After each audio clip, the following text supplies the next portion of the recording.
전도서 9장 1절에서 마지막 18절까지 교독하겠습니다.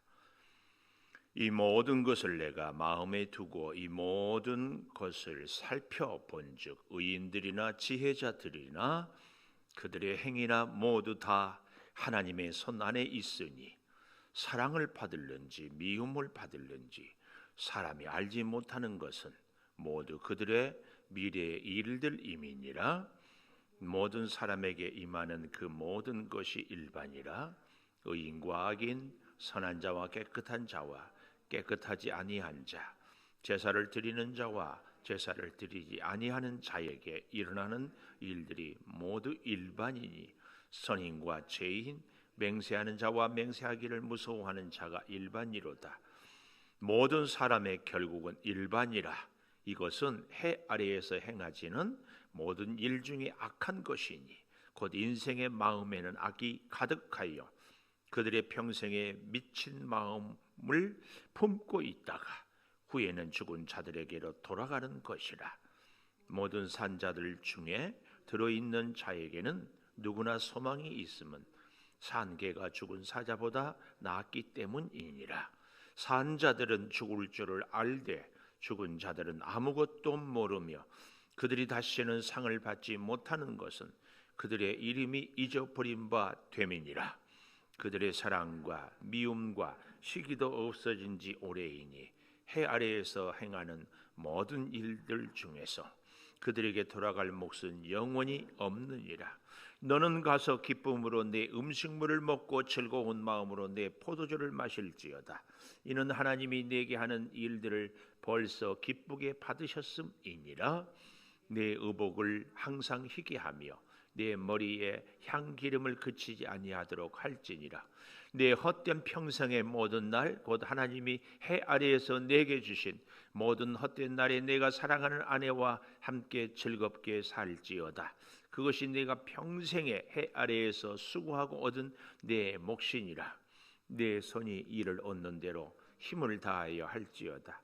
네가 장차 들어갈 스월에는 일도 없고 계획도 없고 지식도 없고 지혜도 없음이니라. 내가 다시 해 아래에서 보니 빠른 경주자들이라고 선착하는 것이 아니며 용사들이라고 전쟁에 승리하는 것이 아니며 지혜자들이라고 음식물을 얻는 것도 아니며 명철자들이라고 재물을 얻는 것도 아니며 지식인들이라고 은총을 입은 것이 아니니 이는 시기와 기회는 그들 모두에게 임함이니라. 분명히 사람은 자기의 시기도 알지 못하나니 물고기들이 재난에 그물에 걸리고 새들이 올무에 걸림같이 인생들도 재앙의 날이 그들에게 호련히 임하면 거기에 걸리느니라. 내가 또 해 아래에서 지혜를 보고 내가 크게 여긴 것이 이러하니 곧 작고 인구가 많지 아니한 어떤 성읍에 큰 왕이 와서 그것을 에워싸고 큰 흉벽을 쌓고 치고자 할 때에 그 성읍 가운데에 가난한 자의 지혜자가 있어서 그의 지혜로 그 성읍을 건진 것이라. 그러나 그 가난한 자를 기억하는 사람이 없었도다. 그러므로 내가 이르기를 지혜가 힘보다 나으나 가난한 자의 지혜가 멸시를 받고 그의 말들을 사람들이 듣지 아니한다 하였노라. 조용히 들리는 지혜자들의 말들이 우매한 자들을 다스리는 자의 호령보다 나으니라. 지혜가 무기보다 나으니라. 그러나 죄인 한 사람이 많은 선을 무너지게 하느니라. 아멘. 오늘 또 새벽을 깨우는 은송아, 너는 하나님의 보석이다. 보석이다. 변함없이 새벽 제단을 지키는 권사님은 하나님의 보석입니다. 보석입니다. 보석입니다. 이 모든 것이 주님의 은혜입니다. 아멘. 이 전도서에서 계속 말씀하는 것 중에 하나가 지혜 아닙니까? 그런데 오늘 이 9장은 그 지혜도 한계가 있더라. 한계가 있는 지혜. 오늘의 제목을 이렇게 정해봅니다. 그 첫째로 왜 한계가 있는가? 우리 갖고 있는 지혜는 첫째로 미래를 알 수 없기 때문에, 미래를 알 수 없는 지혜. 미래를 알 수 없어요. 1절 하반절에 보십시오. 그들의 행위나 모두 다 하나님의 손 안에 있으니 그랬습니다. 하나님, 우리의 미래가 하나님의 손 안에 있지 사람에 의해서 좌우되는 것이 아니다. 그렇기 때문에 우리가 사람들과 아니 하나님과의 관계에서 내가 사랑을 받을는지 미움을 받을는지 사람이 알지 못하는 것은 모두 그들의 미래의 일들임이라. 미래의 일은 하나님의 손에 있기 때문에 우리가 알 수 없다, 그 얘기입니다. 의인도 지혜자들도 아니 악인도 다 하나님의 손에 있어요. 결국 3절에 보면 모든 사람의 결국은 일반이라. 모든 사람은 다 결국이 똑같다, 그 말입니다. 그래서 해 아래에서 행해지는 모든 일들 중에 악한 것이니 인생의 마음에 악이 가득하여 그들의 평생에 미친 마음을 품고 있다가 죽은 후에는 죽은 자들에게로 돌아가는 것이다. 우리의 인생이 악하고 막 미쳐 있다, 한 가지에 정신없이. 그래서 그만 어떻게 해요? 미친 마음 품고 있다가 마지막에는 다 죽는다, 그 얘기입니다. 그래서 오죽하면 여기 이 죽음에 대한 얘기를 하면서 4절 보십시오. 살아있는 개, 산 개가 죽은 사자보다 낫다.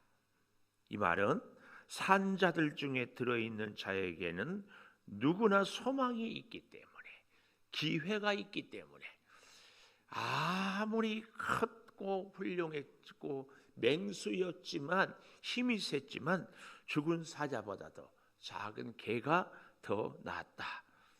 안타까운 것은 5절 산자들은 죽을 줄을 알지 못하되 죽은 자들은 아무것도 모르고 그들이 다시는 상을 받지 못하는 것은 그들의 이름이 잊어버린 바 되기 때문이다.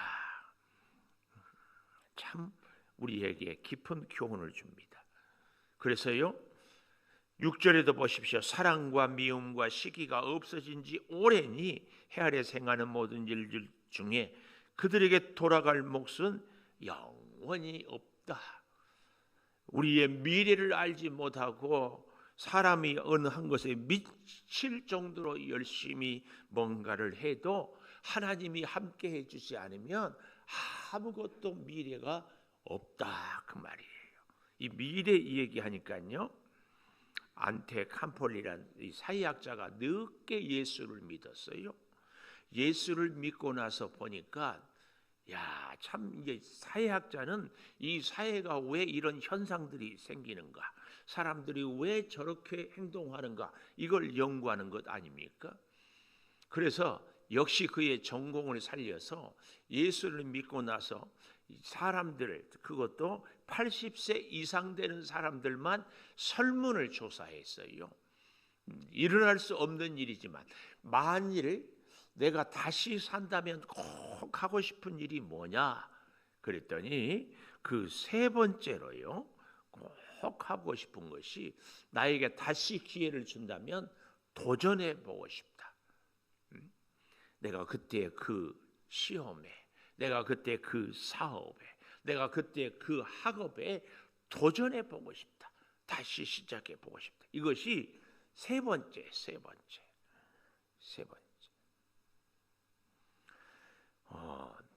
제가 대학원 다닐 때 그 총장님은 80이 넘었는데요, 날마다 영어 단어를 외워요. 어떤 분은 교수로 은퇴했는데 중국어를 그제서야 공부해. 목적이 뭔가? 중국 선교 가려고. 교장 선생님 은퇴한 분, 아는 분 한 분은 은퇴하고 자동차 기술을 배워요. 아프리카 선교 가서 하려고. 끊임없는 우리 인생의 도전, 더 늦기 전에 후회하지 않고 도전해보는 거죠. 참 중요합니다. 여러분, 요즘에는요 100세 시대라고 그래요. 그래서 나이에 걸맞는 것들이 있어요. 요즘에 40세는요 애기예요, 애기. 이주인 군사 40대예요. 예. 김희영 권사님이 보기에는 애 같잖아요. 애 같아. 시온이는 태아예요. 태아. 30대. 40대가 애기예요. 그러면 50대는 뭘까요?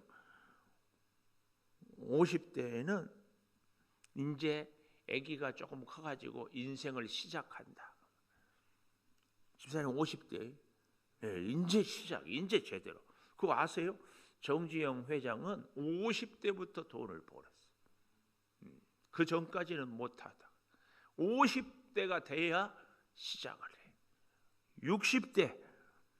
60대는 뭐예요? 네? 장로님, 60대는 인제 한창이야. 인제 한창.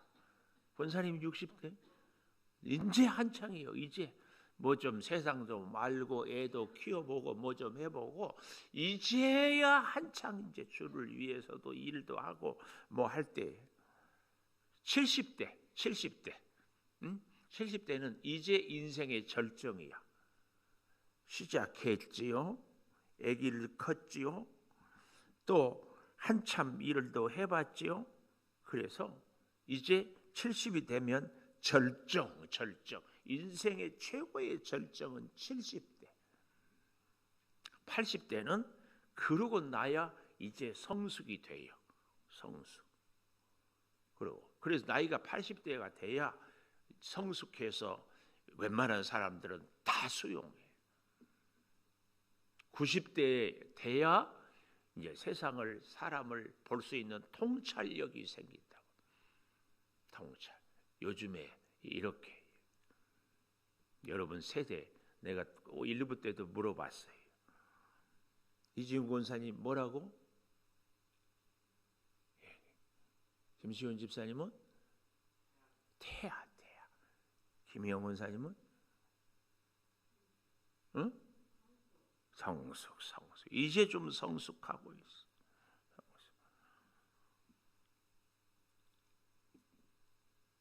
70대의 절정 그리고 80대의 통찰을 이루어요. 우리는 끝없이 도전을 하는데요. 이게 참 귀한 일이고 그런가 하면 이 사회학자가 연구의 두 번째로 꼭 사람들이 다시 인생을 산다면 해보고 싶은 것이 정말 죽도록 사랑하겠다. 제가 개인적으로 참 안타깝고 후회스러운 것이 우리 아이들을 너무 엄하게만 키웠어요. 그래서 우리 교회 보면은 아들들하고 딸들이 엄마하고 친구처럼 지내는 집들이 참 부러워요. 거리낌 없고 뭐 아주 가까이 이렇게 그냥 정말 부럽습니다. 사랑하기 힘든 사람도 사랑해 주는 거, 이해하기 어려운 사람도 이해해 주고, 지나고 보니까 별거 아닌데 그것 갖고 그렇게. 그래서 죽도록 사랑해 보겠다. 마지막 랭킹 1번, 나이가 80세에 지난 사람들에게 설문조사인데 꼭 다시 산다면 해보고 싶은 거, 영원한 것에 투자하겠다. 영원한 것. 나의 인생을 살다 보니까 젊을 때 가졌던 명예 욕심, 돈 욕심, 미모의 욕심, 이제 갈 날 되고 보니까 다 소용없어. 영원한 것. 우리 인생은 어떻게 사는가? 잘 한번 생각해 보십시다. 여러분, 내 인생이 6번, 7번, 8번 실패했습니까? 7전 8기. 7번 넘어졌으면 한 번만 더 일어나면 돼요. 한 번만. 이것이 오늘 우리가 미래를 알 수 없지만 하나님의 손을 잡고 가는 사람들에게 주신 하나님의 은혜입니다. 은혜. 자꾸 우리가 우리 자신에 대해서 정말 안타까운 것은 속고 있어요. 무엇에 속는가?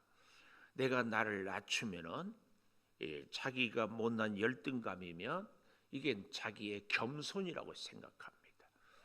우리는요, 우리 자신의 가치를 상대적인 가치로부터 자유해야 돼요. 무슨 얘기냐면은 저 사람 보니까 나는 더 못났네, 나는 더 못 가졌네, 나는 더 못 배웠네, 이런 게 열등의식, 비교의식. 근데 하나님을 참 제대로 믿는 사람은요, 이 비교의식이 아니라 절대의식, 절대가치.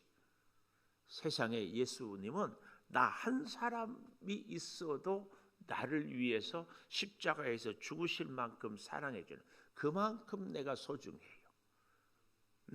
가진 것이 없어도, 배운 것이 없어도, 잘난 것이 없어도, 내놓을 것이 없어도 상관없어요. 우리 예수님은 그렇게 나를 사랑해요. 이 절대 가치, 이게 없으면은요, 여러분, 저는요 좀 심하게 표현해요. 구원의 확신이 없다고. 여러분, 세상에 그 무엇으로도 예수님 사랑, 예수님의 십자가의 그 사랑으로, 하나님의 은혜로 구원받았는데, 이렇게 귀한 존재인데 돈 좀 없다고, 좀 배우지 못했다고, 좀 못났다고, 그것이 우리의 열등감으로 작용한다는 것은 진짜 내 인생에 소중한 예수님이 역사하지 않는 것이다. 우리는 세상의 그 무엇과도 바꿀 수 없어요. 그런데 여러분, 그거 아십니까? 비교의식. 나는 저 사람보다 못났다, 배우지 못했다, 가지지 못했다, 내세울 것 없다, 자꾸 비교하는 사람은요, 그 내면에는 깊은 교만이 있어요.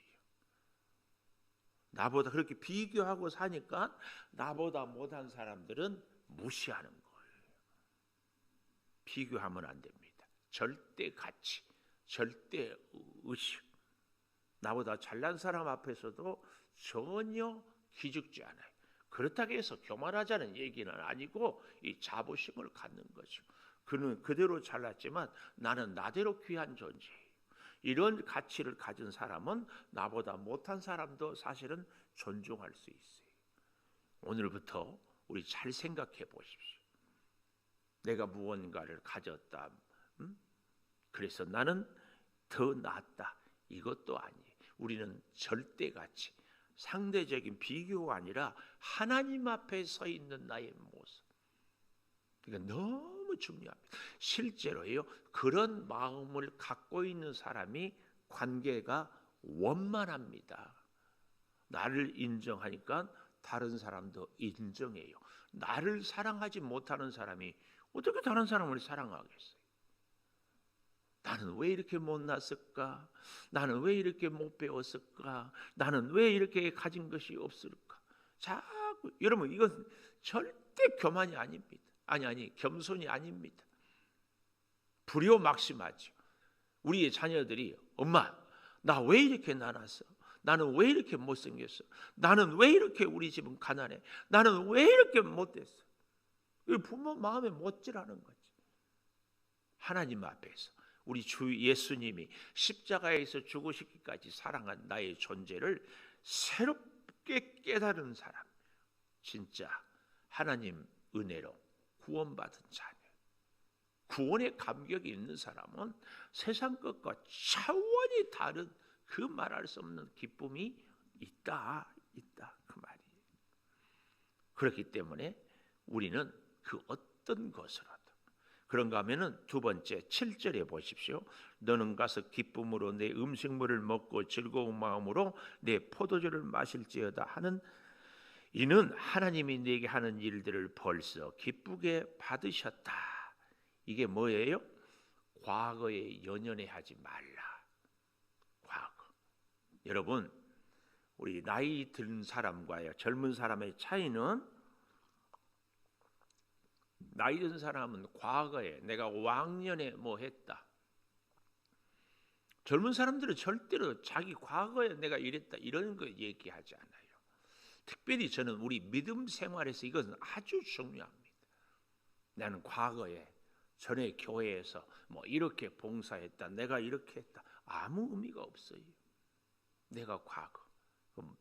조금 심하게 표현하자면요, 현실이 보잘것 없는 사람이 왕년에 이 얘기를 하는 거예요. 잘 보십시오. 현실에 내세울 곳이 없으니까 큰 소리 쳐요. 젊은 사람들은요, 과거보다 지금 그리고 꼭 미래를 얘기해요. 우리의 믿음 생활은 사실은 과거에 결코 연연하면 안 됩니다. 반대로 잘난 것뿐만 아니라 반대로요, 내 과거가 부끄럽고 내 과거가 내세울 곳 없어서 그 과거에 매여가지고 오늘 또 내일 또 이렇게 그 우울증이라고 그러잖아요. 자기 비하에 이렇게 빠져 있는 것도 심각한 문제입니다. 우리의 과거가 화려했건 우리의 과거가 초라했건 오늘 주님과 함께하고 오늘 주님으로 인하여서 살며 기쁘게 오늘 여기 하나님께서 기쁨으로 먹게 하고 기쁘게 내가 하는 일들을 받으셨다. 그러면서요 이렇게 얘기를 하고 있어요. 8절 내 의복을 항상 희게 하며. 아니 뭘 맨날 하얀 옷 입으라 그게 아니고 여기에는 영적인 의미가 있어요. 신랑 되신 예수님, 신부 되신 교회, 곧 우리 성도를 말하거든요. 결혼할 때 드레스를 입은 신부는 100% 저는 지금까지 흰색 말고는 못 봤어요. 흰색은 정결함과 기쁨이에요. 아주 정결. 그래서 지금 성탄절에 주님이 오셔서 교회력 색깔도 흰색이에요. 부활절에도 흰색이에요. 흰색. 여기 흰색 내 의복을 항상 희게 하며, 이 말은 정결하게 하며 그리고 꼭 기쁨을 잃지 않는. 진짜 효자는 부모 앞에서 절대 죽는 소리를 해서는 안 됩니다. 죽는 소리. 우리 주님의 그 은혜를 누리고 우리 주님 신랑 되신 예수님으로 인하여서 나를 함께하고 돌보신다는 이 사실, 그리고 내 머리에 향기름이 그치지 아니하도록 자꾸 아름답고 그리스도의 향기에 그 향취가 내 몸에 흠뻑 젖어 있는 거죠. 그래서 9절 헛된 평생의 모든 날 곧 하나님이 해 아래서 내게 주신 모든 헛된 날에 네가 사랑하는 아내와 함께 즐겁게 살지어다.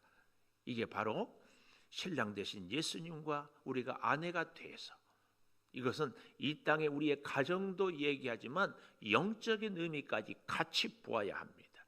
그래서 그것이 내가 평생에 해 아래서 수고하고 얻은 내 몫이라.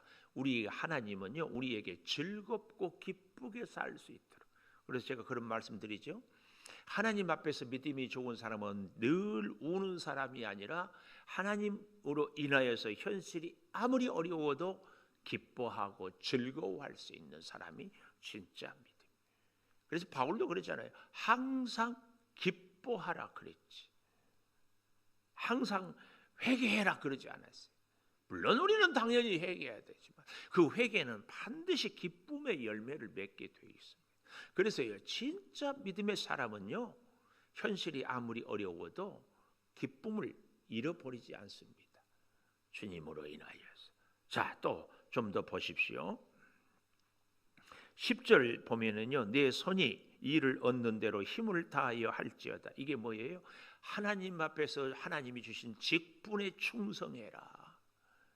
직분에 충성해. 왜냐하면은요 네가 장차 들어갈 스월에는, 스월 음부죠. 일도 없고 계획도 없고 지식도 없고 지혜도 없어요.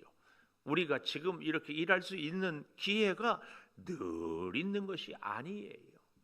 반드시 못할 때가 있습니다. 그때 가서 후회하지 말고 지금. 자, 보십시오. 그래서 11절 보면 빠른 경주자라고 선착 아니고, 용사라고 승리 아니고, 지혜자들이라고 음식 아니고, 명철자들이라고 재물 아니고, 지식인들이라고 은총을 입은 것이 아니에요. 물론 개중에 그런 사람도 있지만 다 그렇지 않다는 것을 얘기하고 있습니다. 왜요? 11절 마지막에 시기와 기회는 그들 모두에게 임함이니라. 일반인이라 똑같이 그래서 12절 분명히 사람은 자기의 시기도 알지 못하나니 물고기들이 재난에 그물에 걸리고 새들이 올무에 걸린 같이 인생도 재앙의 날이 그들에게 호련히 임하면 거기에 걸리느니라. 이렇게 말씀합니다. 기도하겠습니다. 한계가 있는 지혜는 미래를 알 수 없습니다. 한계가 있는 지혜, 주여 이제 참된 지혜는 과거에 연연하지 않습니다. 우리의 한계는 자꾸 과거에 매이게 합니다. 아버지 하나님, 구하고 구하옵나니 알 수 없는 미래, 두려움이 아니라 우리 주님 손잡고 살게 도와주시고 과거의 우리의 자랑도 과거의 우리의 수치도 부끄러워하지 않게 주님 도우시고 오늘 주와 함께 주께서 인도하심 따라 아름답고 힘있고 기쁨으로 살아가게 하여 주시옵소서. 이제 올해도 불과 사흘밖에 남지 않았습니다. 우리의 시간에 대해서, 우리의 앞날에 대해서, 새해에 대해서 잘 준비하고 지혜로 깨달아서 주와 함께 영원한 기쁨을 누리게 하여 주시옵소서. 지금은 우리 주 예수 그리스도의 은혜와 아버지 하나님의 무한하신 사랑과 성령의 감동하심이 영원토록 함께 하시옵기를 간절히 축원하옵나이다. 아멘. 기도하십시다.